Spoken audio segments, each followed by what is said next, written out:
You're sitting on your couch, holding a lukewarm cup of coffee, just staring at the morning news. The anchor is talking about the Middle East, the Strait of Hormuz, and the ongoing oil crisis. You already know this part. You feel it every single time you swipe your debit card at the gas station. But then the screen cuts to a different graphic.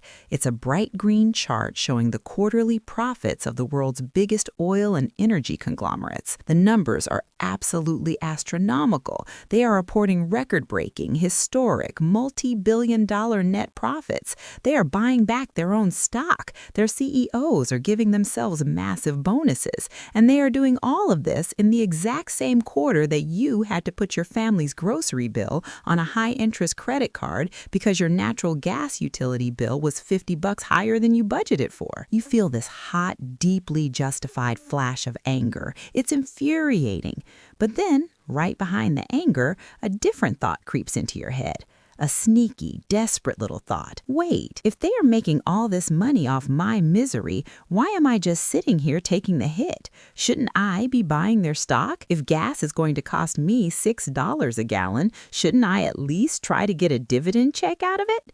I'm Karen. I think about money more than is probably healthy, honestly. I spend my days analyzing how the financial machine works, and more importantly, how it preys on our psychological vulnerabilities. And right now, the urge to open a brokerage app and dump your hard-earned savings into oil stocks is one of the most powerful, dangerous psychological traps out there. When you see those massive corporate profits on TV, it feels like an invitation. It feels like a secret doorway you can walk through to finally fight back against the geopolitical tax that is draining your bank account. It feels like justice. But the stock market is a very, very dangerous place for a beginner who is operating out of anger, fear, and exhaustion. Today, we need to have a very serious, completely unsugar-coated conversation about whether normal, everyday people should be trying to cash in on the 2026 oil shock. We are going to break down the brutal reality of how commodities actually trade, why you are probably walking into a perfectly designed Wall Street trap, and how the financial media uses your FOMO, your fear of missing out, to leave you holding the bag when the music stops. By the end of this, you're going to look at your investment strategy completely differently. You're going to stop trying to gamble your way out of the crisis, and you'll know exactly how to protect your actual wealth. Take a deep breath. Let's break down the casino. The first thing we have to understand is why you want to buy an oil stock right now. Because let's be honest, you didn't care about the energy sector 2 years ago. You didn't wake up on a random Tuesday in 2024 and say, gee, I really want to become a fractional owner of an offshore drilling rig. You want to buy it now because you are in pain. You're experiencing what I call revenge investing. Every time you fill up your gas tank, you feel like you're being robbed. You are watching your disposable income evaporate, and you feel incredibly powerless. Buying shares of the company that is selling you the expensive gas feels like a way to take your power back. It's a psychological coping mechanism. You think, if I can't beat them, I'll join them. I'll hedge my own life. But the stock market does not care about your feelings. It does not care about your sense of justice. It only cares about math and timing. When you invest based on an emotional reaction to a headline, you are already operating at a massive disadvantage. You are letting your amygdala, the fear and anger center of your brain, make complex financial decisions. And the amygdala is terrible at math. It is impulsive. It wants immediate relief.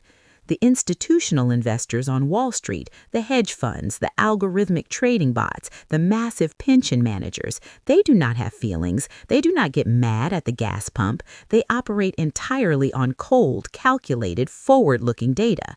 When you walk onto the battlefield of the stock market armed only with your frustration about a $100 grocery bill, you are bringing a knife to a drone fight. They will use your emotional predictability to take your money.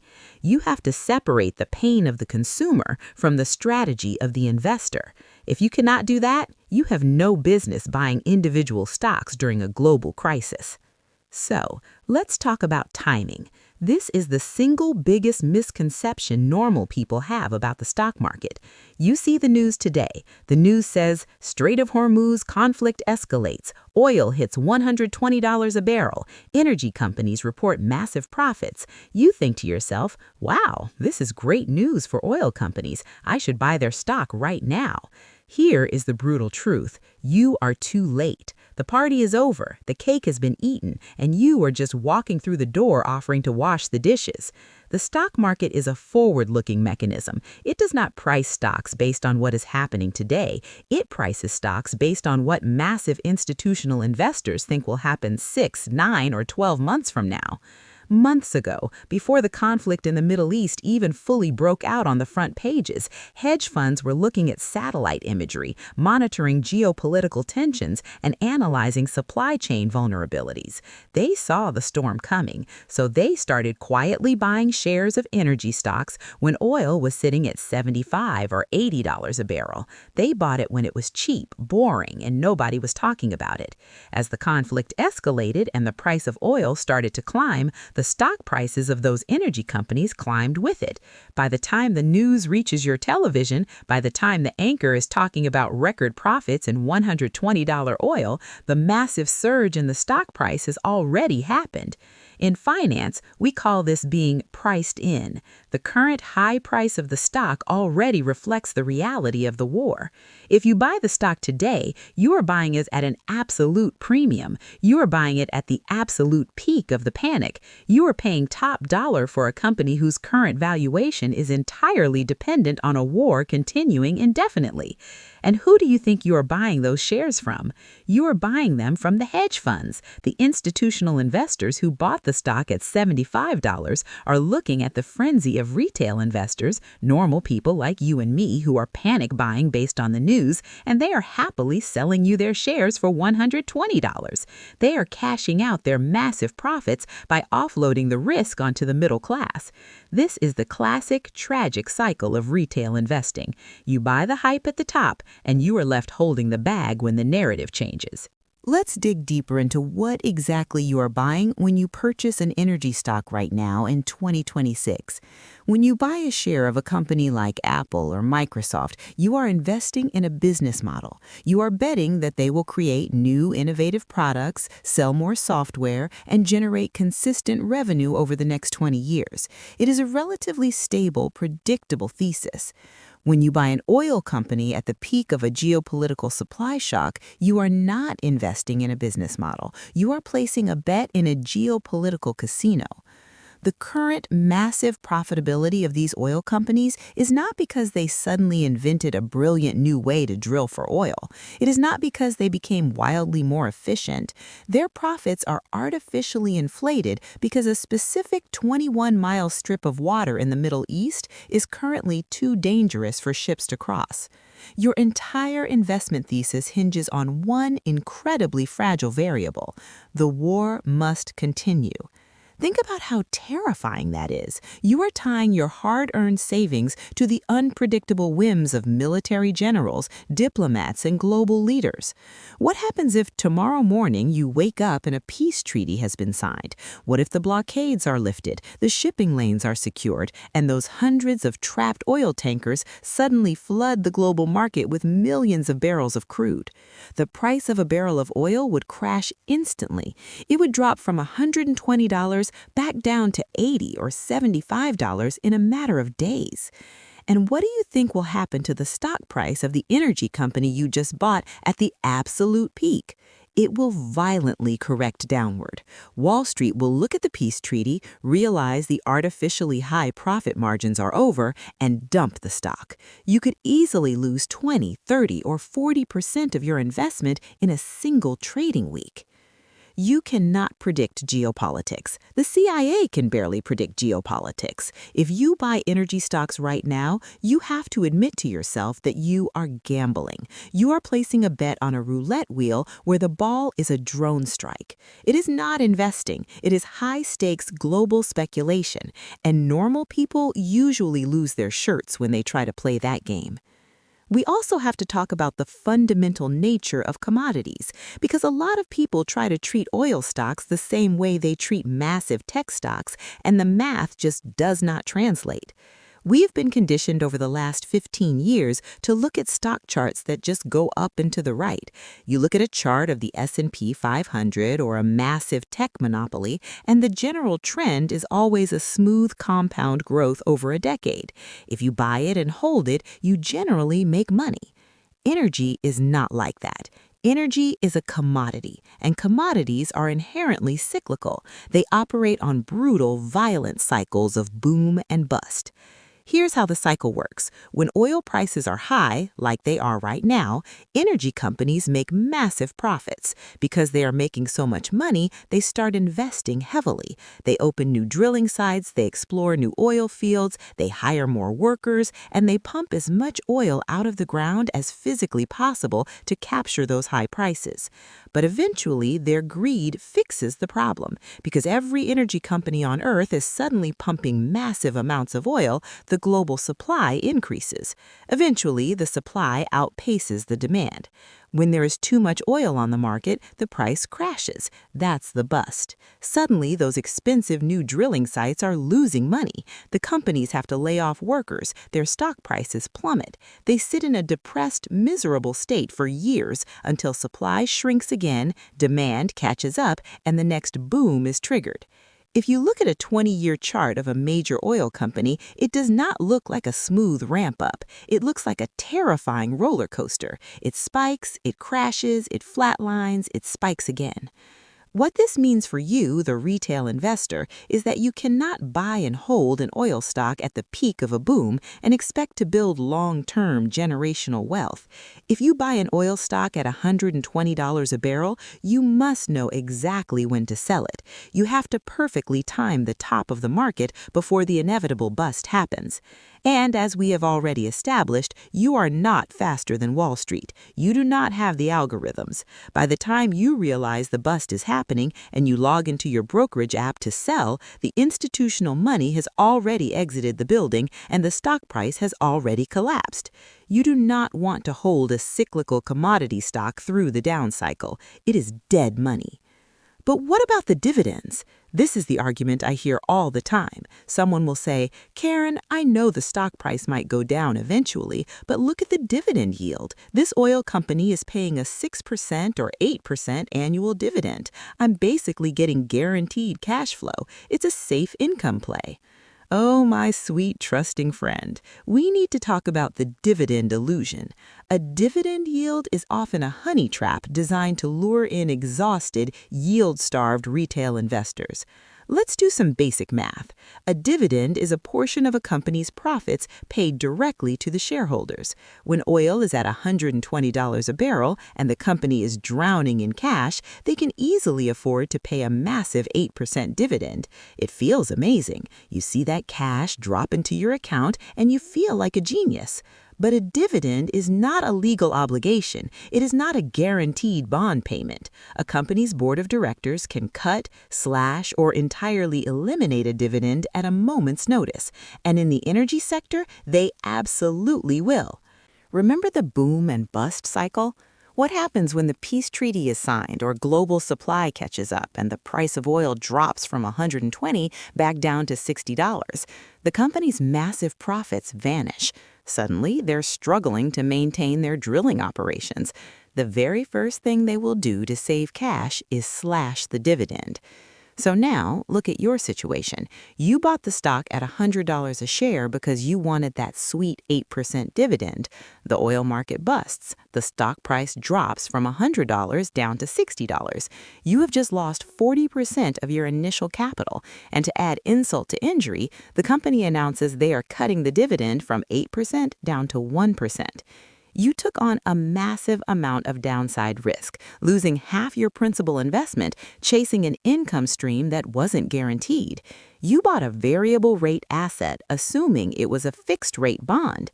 Chasing high dividend yields in a cyclical, highly volatile commodity market is like picking up pennies in front of a steamroller. Yes, you get the pennies for a little while, but eventually the geopolitical environment changes direction and you get absolutely flattened. There is one more sophisticated sounding argument people use to justify buying oil stocks right now, and I want to dismantle it because it sounds logical until you actually do the math. It's the idea of the retail hedge. People think, okay, my gas bill has gone up by $150 a month, and my heating bill is up by $50. The oil shock is costing my household $2,400 a year in extra fuel, shipping surcharges, and utility bills. If I buy $5,000 worth of Exxon or Chevron stock, the profits and dividends from the stock will offset the extra money I am paying at the pump. I am hedging my own life. It is a beautiful theory. It is also mathematically delusional for the middle class. Let's break down the numbers. Let's say you invest $5,000 into a major energy ETF or a blue chip oil stock. Over the next year, because oil prices stay high, that stock performs incredibly well. Let's be generous and say it goes up 15% and it pays a 5% dividend. You just made a 20% total return on your $5,000 investment. That is $1,000 in profit. That sounds great, right? But remember, the oil shock is costing your household $2,400 a year in extra fuel, shipping surcharges, and utility bills. Your brilliant, risky investment in the stock market only covered less than half of the geopolitical tax you are paying in real life. And to get that $1,000 profit, you had to lock up $5,000 of your precious liquid cash in a highly volatile geopolitical asset. What if your car transmission blows up next month? You need that $5,000, but you can't access it without selling your stock, potentially at a loss if the market dipped that week. The math of a retail hedge simply does not work unless you have tens of thousands of dollars of disposable capital sitting around to invest. If you have $50,000 of purely disposable cash lying around, a $150 increase in your gas bill isn't actually hurting you anyway. For the vast majority of the middle class, trying to hedge inflation by buying individual commodity stocks is a trap. You are taking the tiny bit of liquid cash you have, cash that you desperately need to act as an emergency fund during this crisis, and you are throwing it onto a roulette table to try and win back the money you lost at the gas station. It is a defensive mechanism disguised as an offensive strategy, and it usually ends with you having zero cash and a portfolio full of depreciating oil stocks when the war ends. Okay, so I've spent the last few minutes absolutely destroying the idea of buying oil stocks. I've told you it's a trap, it's a gamble, and you are too late. So what should you do? If the economy is on fire and inflation is raging and corporations are getting rich, how does a normal person actually protect their wealth and grow their money? You have to fall in love with boring. The financial media wants you to believe investing is an active, aggressive sport. They want you trading in and out of sectors based on the daily news cycle. They want you buying oil today, selling tech tomorrow, and buying gold on Thursday. Why? Because that frantic activity generates trading fees, affiliate commissions, and massive viewer engagement. But real generational wealth is not built by reacting to CNN. It is built by buying the entire system and going to sleep. The ultimate foolproof investment strategy for a normal person in 2026 is exactly the same as it was in 2016 and exactly the same as it will be in 2036. You buy a low-cost, broad market index fund. Think the S&P 500 or a total stock market index. When you buy a share of an S&P 500 index fund, you're buying a tiny sliver of the 500 largest, most profitable companies in the United States. And here is the beautiful, stress-free magic of the index fund. It already includes the oil companies. Right now, Exxon, Chevron, ConocoPhillips, they're all in the S&P 500. Because they're making record profits, their stock prices are going up. Because their stock prices are going up, they are carrying the entire index higher. You are already benefiting from their massive profits simply by holding the broad market. But you're doing it safely, because what happens when the oil boom busts? What happens when energy prices crash? In a broad index fund, it doesn't matter, because when oil gets cheap, who benefits? Every single other company in the index. Airlines become massively profitable because jet fuel is cheap. Retailers like Amazon and Walmart become more profitable because shipping and diesel costs plummet. Tech companies have lower energy overhead. The index fund is a self-healing organism. When one sector crashes, the capital simply rotates into the sectors that benefit from that crash. You don't have to perfectly time the geopolitical shifts. You don't have to guess when the Strait of Hormuz will reopen. You just buy the index automatically every single month, regardless of what the headlines say. If you have an extra $500 right now, do not try to outsmart Wall Street by picking an individual oil stock. Put $250 toward your highest interest credit card, because eliminating 24% debt is a guaranteed tax-free return that no oil stock can ever beat. And take the other $250 and quietly, boringly invest it in a broad market index fund. Let the hedge funds play the geopolitical casino. You are building a fortress. I know the urge is incredibly strong. When you feel like you're getting crushed by the economy, the desire to find a silver bullet, a secret trick, a perfectly timed stock trade is overwhelming. You just want to win. But the stock market is not a place to seek emotional validation. It is a merciless, highly efficient machine designed to transfer wealth from the impatient to the patient. When you see those massive oil profits on the news, I want you to reframe how you look at them. Do not look at them as a missed opportunity. Look at them as a reminder of how the game is actually played. The people who got rich off this oil shock were the people who were quietly holding those assets years ago, when oil was cheap, boring, and ignored. They didn't buy the panic, they sold the panic. You cannot fix the mistakes of the past by making reckless bets in the present. If you missed the oil run-up, accept it. Let it go. Your job right now is not to become a geopolitical day trader. Your job is to be the CFO of your own household. Your job is to ruthlessly cut your daily fuel consumption, ignore the media frenzy, attack your high-interest debt, and consistently buy the broad market. It is slow, it is unsexy, it will never make for a viral TikTok video. But in 10 years, when this specific oil crisis is just a minor footnote in a history book, the people who chased the headlines will have lost their shirts, and the people who stayed boring, stayed consistent, and protected their liquid cash, they will be the ones who actually own their freedom. Take a breath. Close the brokerage app, stop fighting the news cycle, and start focusing on your own math. You've got this. I'll see you in the next one.